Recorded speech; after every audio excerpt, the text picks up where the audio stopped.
What's up, everyone?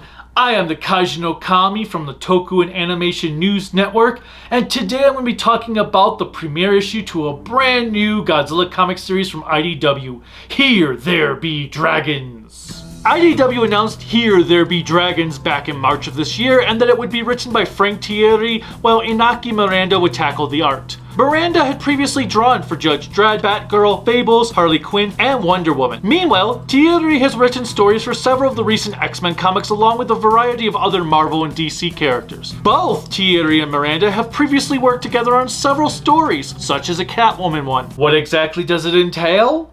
Find out we shall. The characters and plot. Our comic takes place in 1556 from the point of view of a doomed pirate. Pirate Henry Hall is awaiting execution when he tells his British captors a story about his former Captain Francis Drake, treasure, and monsters. Initially, he talks about another pirate 200 years prior who discovered an island and buried their treasure there. Drake learned about this tale and begged Queen Elizabeth to allow him to search for it under the guise that he was sailing the globe. Drake and his crew were surrounded by an armada of Spanish ships, ready to decimate his tiny vessel when a storm suddenly emerged, sending Drake's ship to an island. That's the entire plot to the first issue. I have to say that the setting makes up for the lack of substance, as pitting a Godzilla tale before nuclear devastation was a thing is an interesting concept. The monsters. Godzilla is the only monster to show up in this issue, and that is pretty much relegated to the last two panels of the book. There is a page drawn to look like a map that includes other monsters, but beyond that, this issue is all built up to what I hope is a remarkable narrative. Downside is, Godzilla appears to just be based on his 90s design yet again. The artwork.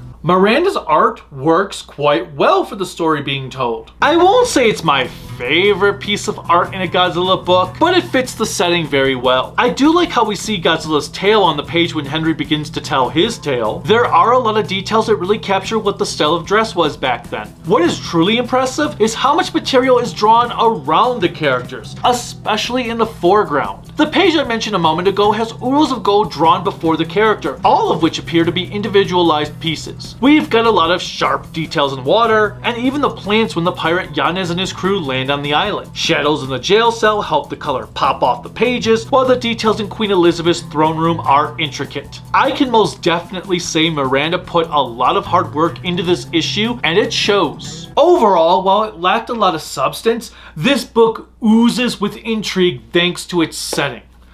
I really want to know what happens next and how it is all going to play out. I also want to know how Godzilla is going to work not being a radioactive behemoth. Bring on issue 2. Until next time, bye.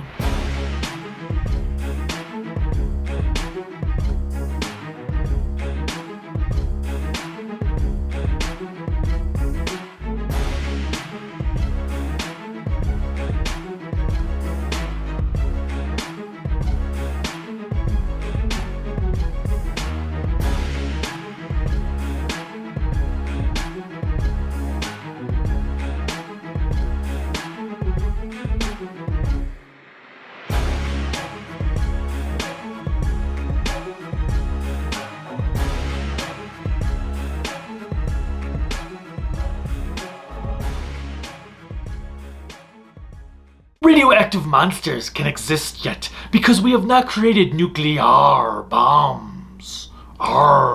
'Tis the sea where Godzilla treads. But why? And why am I talking like this? Arr.